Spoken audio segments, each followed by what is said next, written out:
J'ai décidé de faire entendre ma voix, peut-être parce que j'ai une plateforme qui est un peu plus audible que beaucoup d'autres Congolais qui souffrent en silence de l'affaiblissement de notre État, des crises à répétition qui sont orchestrées par le pouvoir. Il fallait que je fasse quelque chose.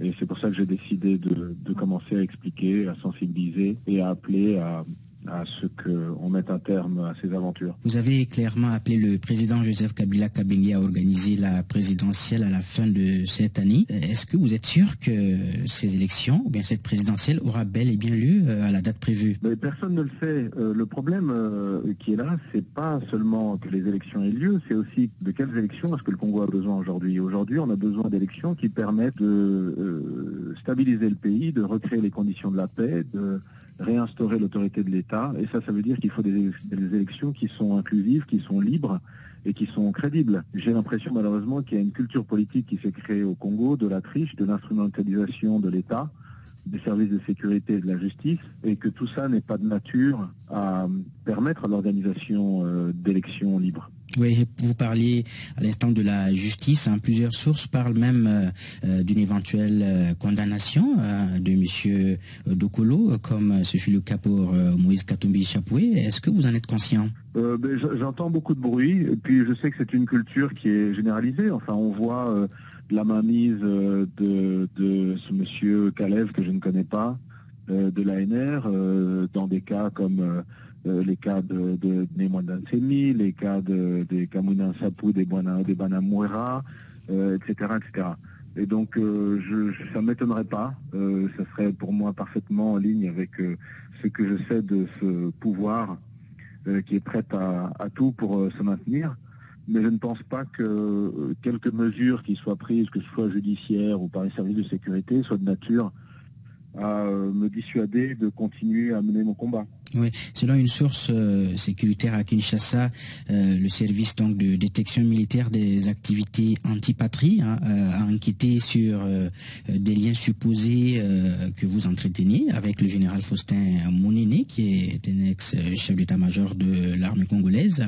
Est-ce que vous confirmez avoir eu des liaisons avec Faustin Monene? Non, je ne connais pas ce monsieur.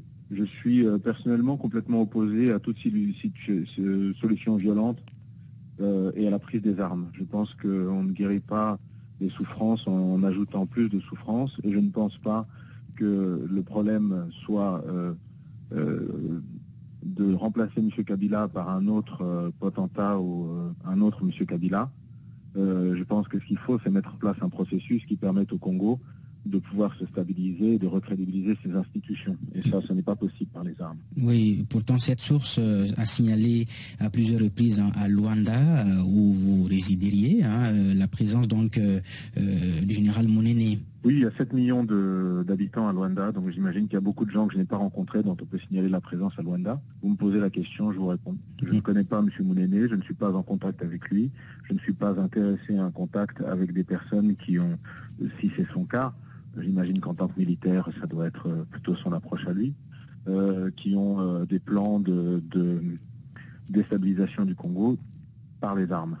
Ouais. Syndicat Dokolo, vous êtes déjà dans le viseur de la justice congolaise dans une affaire immobilière, et même si vous avez déjà gagné en première instance, est-ce que vous ne risquez pas justement de connaître les mêmes déboires que Katumbi, qui, il faut le rappeler, a été condamné à 3 ans de prison dans une affaire de spoliation pour atteinte à la sûreté de l'État?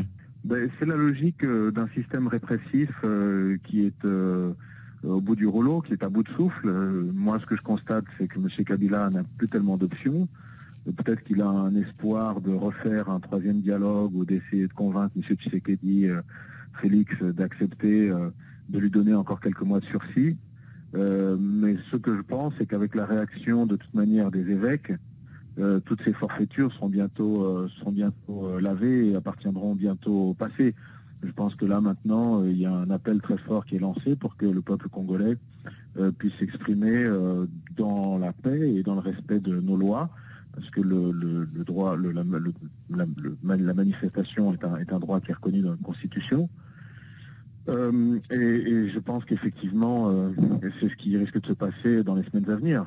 Donc ces dossiers judiciaires et des services mal ficelés sont un peu des combats d'arrière-garde, à mon sens. Vous êtes, c'est connu, hein, le gendre du président angolais Eduardo Santos. Est-ce à dire que Luanda prend déjà ses distances avec Joseph Kabila Kabengue?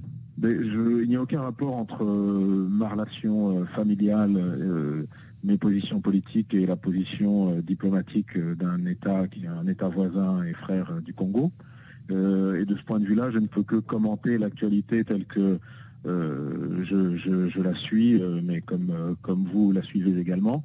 Et je constate effectivement que, mais c'est pas seulement le cas de l'Angola, c'est le cas de la plupart des voisins du Congo, il y a une perte de crédibilité, il y a un agacement, il y a une grande inquiétude de la place de tous les voisins face au degré d'irresponsabilité et la manière dont le président Kabila est en train de gérer les équilibres de la RDC qui risquent de déstabiliser toute la sous-région. Oui, voulez-vous dire que les pays voisins de la RDC, notamment l'Angola, commencent par être progressivement agacés par la position ambiguë de Joseph Kabila? Mais je pense que les signaux sont assez clairs. Le fait que les Angolais aient retiré leurs coopérants militaires, il y a eu des commentaires qui allaient dans le sens notamment d'exiger du Congo une clarification sur la nature exacte des instabilités qui ont produit des flux de réfugiés du Congo, du Kasaï notamment vers l'Angola.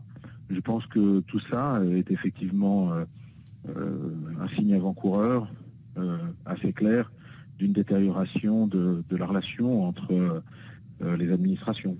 Ouais. On sait que l'Angola a toujours été un soutien de poids depuis l'arrivée au pouvoir d'abord de Kabila père, puis de Joseph, le fils. Peut-on dire que l'idylle est en train justement de prendre fin? C'est une analyse tout à fait personnelle, mais je ne pense pas qu'il y ait de relations subjectives entre l'Angola et le Congo. Je pense que la vision angolaise, c'est qu'il y a deux peuples frères et voisins qui partagent 2000 km de frontières.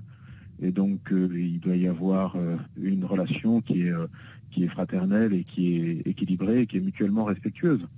Il ne s'agit pas ni d'un soutien personnel à M. Kabila, ni à aucun clan de Congolais. Je pense que, de ce point de vue-là, les Angolais ont une culture qui est assez claire et ils ne finissent pas dans les affaires internes des autres pays. Oui, ici, le président Kabila constituait donc le problème parce que, vous l'avez dit, tous les pays voisins ont peur d'une RDC déstabilisée.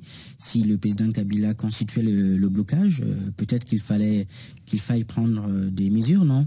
Je pense que les seuls qui peuvent prendre des mesures sont les Congolais pour résoudre les problèmes du Congo. Tout le reste, ce sont des vues de l'esprit. Je ne vois pas bien ce que l'Angola pourrait faire vis-à-vis du Congo, ni les autres pays voisins. Ils ont déjà un agenda intérieur suffisamment occupé pour ne pas avoir à se mêler des affaires internes du Congo. Par contre, je pense qu'il y a une grande attention qui est accordée effectivement à ce qui se passe au Congo. Et j'espère que maintenant que Moïse Katumbi a reçu le feu vert des Nations Unies par le Haut Commissariat aux droits humains pour pouvoir rentrer au Congo et exercer ses droits civiques et politiques, qu'il puisse être protégé, peut-être si pas par les autorités congolaises, peut-être par les Nations Unies. C'est une idée à approcher, à étudier. Mais en tout cas, je ne vois pas ce que d'autres que le peuple congolais lui-même pourrait apporter dans le règlement de la crise congolaise. On vous a vu récemment avec Moïse Katumbi qui a des ennuis avec le pouvoir congolais. C'est-à-dire que vous lui apportez tout votre soutien dans la perspective de la prochaine élection présidentielle? Mais vous savez, je pense qu'on n'en est pas encore là. Pour qu'il y ait campagne, il faut qu'il y ait effectivement une élection. Or aujourd'hui, la CENI, qui est à la veille de l'annonce d'un autre échec patent dans l'organisation des élections, qui d'une manière peu scrupuleuse se renvoie la balle avec l'exécutif en disant qu'ils n'ont pas reçu les moyens nécessaires, qu'ils n'ont pas les moyens de travailler, et lorsqu'il s'agit de l'exécutif, que l'organisation du scrutin ne dépend pas d'eux. J'ai l'impression qu'ils sont un peu là maintenant à bout d'arguments, mais qu'effectivement ils vont nous annoncer qu'il n'y aura pas d'élection. Donc mes opinions personnelles, vous savez, aujourd'hui, je pense qu'il y a, c'est pas tellement le moment de faire ses pronostics de campagne ou d'annoncer ses préférences. Je pense que maintenant, c'est le moment d'affirmer d'une voix très forte qu'il nous faut des vraies élections, des bonnes élections, et qu'avec M. Kabila, vraisemblablement, ça ne sera jamais possible. Oui, mais pourtant, beaucoup de vos compatriotes pensent que le syndicat Dokolo est déjà dans le starting block, lui aussi, dans la perspective de la prochaine élection présidentielle. Les gens peuvent penser ce qu'ils veulent. Je pense que ce qui est important, c'est de s'en tenir à ce que les personnes déclarent. Et comme je vous dis, aujourd'hui, le sens de mon engagement n'est pas du tout politicien dans une perspective d'accès au pouvoir. Vous savez, moi, j'ai une connaissance personnelle de ce que représente la charge du pouvoir. Et j'ai beaucoup trop de respect pour la fonction politique pour m'aventurer à la légère. Il ne s'agit pas du tout de ça. Il s'agit bien plutôt dans la ligne de l'appel que les évêques ont fait et de l'invitation que nous fait la Constitution du Congo à son article 64 alinéa 1, d'en âme et conscience, comme chacun des Congolais, de déterminer si oui ou non il y a une volonté délibérée d'un monsieur, en l'occurrence M. Kabila, de se maintenir au pouvoir contre les lois et l'intérêt de ce pays et d'en tirer toutes les conséquences. Ouais. Donc il s'agit beaucoup plus que de ça, plutôt que du début d'une carrière politique. Maintenant, ce qu'il arrivera dans plusieurs années ou dans le futur, je n'ai pas une boule de cristal pour le lire, mais ce n'est pas en tout cas la préoccupation qui m'occupe aujourd'hui. Ouais, donc pour l'heure, vous n'êtes pas intéressé par des activités politiques, c'est ça? Absolument pas. Du reste, je n'ai pas de parti politique, je ne milite pas dans un parti politique. Je pense que le Congo a suffisamment de politiciens et suffisamment d'hommes politiques. Je pense au contraire d'ailleurs qu'il faudrait réformer l'État à un terme relativement rapide pour dépolitiser un peu la vie publique et disproportionner par rapport aux priorités qui devraient être celles du pays, qui devraient être reconstruire notre économie, donner une perspective et avoir un souci de dignité pour nos populations. Et malheureusement, le jeu politique s'est perverti au Congo. On a des petits chefs de régionaux ou de circonscriptions qui essayent de capitaliser leur force politique en la revendant en plus offrant. Et tout cela dénature le débat public et fait qu'on a une classe politique qui est occupée à faire de la politique plutôt qu'être occupée à reconstruire ce pays. Ouais. Et donc je ne voudrais pas être un politicien qui va s'ajouter aux nuées d'autres politiciens. Ça n'est pas mon approche. J'ai une approche qui est citoyenne, certes engagée, certes je porte des jugements et des actions fortes sur l'actualité politique de mon pays, sans pour autant être un politicien. Ouais. Et si jamais donc le jeu politique se pervertit, comme vous l'avez dit, au Congo, est-ce que vous allez être obligé, disons, de regagner une plateforme politique ou de la société civile pour justement booster le processus en vue de l'alternance en RDC? Moi, je pense qu'à cette phase, dans cette phase-ci, là où, comme je le disais, à la suite de la Cinco, il va falloir envoyer un message très clair à nos autorités et les mettre sur la touche, parce qu'elles sont le problème qui nous empêche d'avancer vers des élections libres et un rétablissement de la paix et de la cohésion dans notre pays. Je pense qu'effectivement, je suis ouvert à échanger, à partager, à travailler avec tous. Mais je pense principalement, notamment, à la société civile. Aujourd'hui, l'opposition politique a été laminée par une stratégie très bien montée et très bien huilée de la majorité présidentielle, entre les menaces, les faux procès, les emprisonnements, les intimidations et la corruption. On a un problème qui est que l'opposition congolaise a été très discréditée vis-à-vis de l'opinion publique et n'est plus à même de jouer ce rôle de relais. Et je pense que c'est particulièrement important que l'Église se soit substituée en termes de relais de l'expression de l'opinion. Et je pense que c'est important aussi que toutes les organisations citoyennes puissent renforcer, accompagner l'Église dans ce rôle, afin que s'opère la prise de conscience et se mettent en place les manifestations dans l'ordre et dans le respect des droits des biens et des personnes. mais des manifestations qui envoient un message suffisamment clair à M. Kabila pour qu'il abandonne ses projets de se maintenir au pouvoir. Oui. Vous critiquez donc les éléments du régime Kabila qui refusent, selon vous, d'ouvrir le jeu en vue d'une alternance. Mais est-ce le fait que certains opposants ont accepté de jouer le jeu et de regagner le camp du pouvoir, est-ce n'est pas le signe que l'opposition elle-même, du fait de cette division, fait le jeu du pouvoir Kabila? Ceux de l'opposition qui acceptent de se vendre à M. Kabila, effectivement, font son jeu, mais tout le monde n'est pas non plus achetable dans l'opposition. Il y a des gens qui aujourd'hui mènent un combat qui est désintéressé, qui est courageux, et je pense que c'est avec eux qu'il faut arriver à reconstruire sous l'autorité morale de l'Église et avec le concours de toutes les associations citoyennes, un schéma de sortie de la crise du Congo, cette crise qui porte un nom, Joseph Kabila. Dans Moïse Katumbi, par exemple. Bien sûr, Moïse Katumbi est une pièce importante, mais Félix Tshisekedi en est une autre.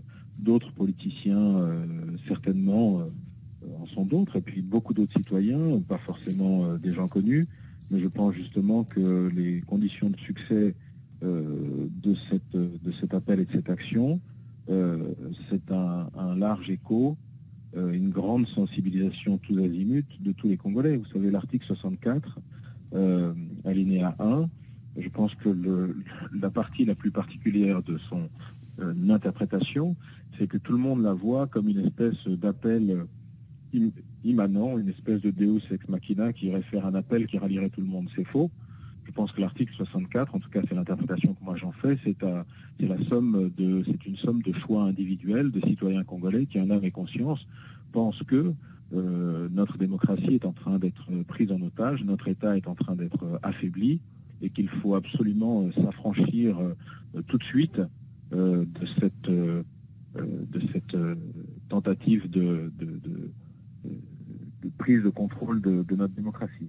Et donc, je suis dans ce cas-là. Je parle le plus possible avec le plus de compatriotes possible pour qu'ils effectuent également cette prise de conscience et que ensemble nous puissions envoyer un message le plus unanime et le plus pacifique possible et qui permette à M. Kabila de prendre la mesure de la gravité de la situation. Oui. Et de sa situation. Oui. Dernière partie de cette interview, vous êtes le propriétaire d'une grande fondation, la fondation Syndicat Dokolo, qui est considérée comme étant la plus grande collection d'art africain au monde. Est-ce que Syndicat Dokolo, vous êtes apte, vous êtes sûr que vous pouvez lutter pour la restitution complète des œuvres d'art africains volées à leur musée d'origine? Écoutez, c'est une tâche énorme, mais qui a le mérite de poser des questions qui transcendent le monde de l'art et le monde de la culture, et qui ont à voir avec la dignité des peuples, et cette dignité lorsqu'elle doit régir toutes les relations entre les peuples. Elle a également une connotation politique, et en termes de, quand je dis politique, pas politicienne, mais en termes de réellement de stratégie de développement qui est centrale, puisque 99% peut-être de notre patrimoine historique à nous d'Afrique noire, que ce soit historique mais contemporain également, se trouve hors de l'Afrique. Il est important d'attirer l'attention de toutes les institutions qui sont dépositaires de ces trésors, du rôle moral qui leur incombe d'arriver à tout faire pour compenser l'absence de ce pan tout à fait stratégique de notre histoire à un moment très important de l'histoire du continent, là où nous devons nous projeter dans le XXIe siècle. Donc l'objectif, c'est effectivement dignifier l'Afrique, intégrer dans les circuits du monde de l'art, mais aussi changer la manière dont les institutions et les pays regardent l'Afrique. Nous ne sommes pas un nombre important de bouches à nourrir, mais nous sommes aussi des hommes avec une revendication de dignité et avec une revendication de participation au discours pas seulement sur l'esthétique, mais sur l'évolution de ce monde dans un siècle particulièrement important au tournant de ce siècle. Donc, pour répondre à votre question, nous, on a réussi déjà à trouver, dans le cas du musée de Bundo, qui est dans le nord de l'Angola, le musée des civilisations de Chokwe, une vingtaine pratiquement d'objets très importants et d'objets d'art que nous avons pu rapatrier. Et puis nous avons le projet justement d'initier des assises internationales, probablement pour l'année prochaine, dans le siège de ma fondation à Porto, au Portugal, qui est le siège de la fondation Hors d'Afrique, pour arriver justement avec des interlocuteurs comme l'UNESCO, les Nations Unies et certains pays africains, certains pays occidentaux, à étudier ces questions et arriver à produire d'abord une charte de morale qui régisse un peu l'attitude de ces institutions vis-à-vis des pays d'origine, mais également qui arrive à contribuer de manière pragmatique à enrichir tous les instruments qui permettraient à l'Afrique d'avoir ce patrimoine historique plus accessible, disons. La semaine prochaine, précisément début juillet, les 7 et 8 juillet, Hambourg, dans le nord de l'Allemagne, va accueillir un sommet du G20. Vous, en tant qu'Africain, qu'est-ce que vous attendez d'un tel sommet qui réunira 20 puissances du monde? J'ai toujours eu le sentiment, personnellement, qu'il était très difficile d'être plus fort à l'extérieur qu'à l'intérieur. Donc avant d'attendre quelque chose du G20, moi ce que j'attends c'est quelque chose de nous les Africains et de nous les Congolais. J'ai le sentiment que l'Afrique a trop eu tendance à penser toujours que les relations internationales étaient régies par les bons sentiments et la solidarité. Nous vivons dans un monde capitaliste et donc les relations sont régies avant tout par une logique de compétition. Par rapport à ça, l'Afrique a beaucoup d'atouts. C'est un réservoir de croissance pour le monde entier pour les prochaines décennies. C'est également un puits de richesse naturelle. C'est également une grande réserve de croissance humaine en termes de volume, donc de marché. Et de ce point de vue-là, je pense qu'il incomberait réellement aux Africains de définir les stratégies à moyen et long terme pour arriver non pas à être considérés par le G20 dans l'ordre de ses bonnes grâces, mais à plutôt suivre l'exemple des pays asiatiques qui ont su intégrer le G20 comme une nécessité stratégique plutôt que une considération humanitaire. Peut-être un dernier mot? Oui, absolument. Je vais continuer, moi, à faire mes tournées, rencontrer tous les Congolais de bonne volonté. J'ai fait ce choix, j'ai pris cette décision en âme et conscience, en observant les différents facteurs. Le fait, depuis le changement de la tentative maladroite de changer la loi électorale en janvier 2015, juste ensuite à ces violences et répétitions soi-disant incontrôlables dans les Kivu, jusqu'au charnier de Maluku, jusque maintenant au charnier et à l'instrumentalisation qui est faite de toutes les souffrances du Kasaï. Et j'ai, en âme et conscience, pris la décision qu'il fallait que je m'exprime et que je prenne position fortement dans la défense de ce que je pense être les intérêts de mon pays contre M. Kabila et contre son régime. J'invite tous mes compatriotes à faire le même examen de conscience. S'ils arrivent aux mêmes conclusions que moi, à suivre l'appel des évêques de la FINCO, à abandonner toute idée d'action violente, mais dans l'ordre et dans le respect de nos lois, là où notre État est irresponsable à être responsable, là où notre État viole des lois sur le respect des biens et des personnes, à faire un acte citoyen qui respecte les biens et les personnes, mais à manifester à l'appel de la FINCO afin d'envoyer un message clair et fort qui ne laissera d'autre choix à M. Kabila que de négocier une sortie honorable et de se mettre à l'abri.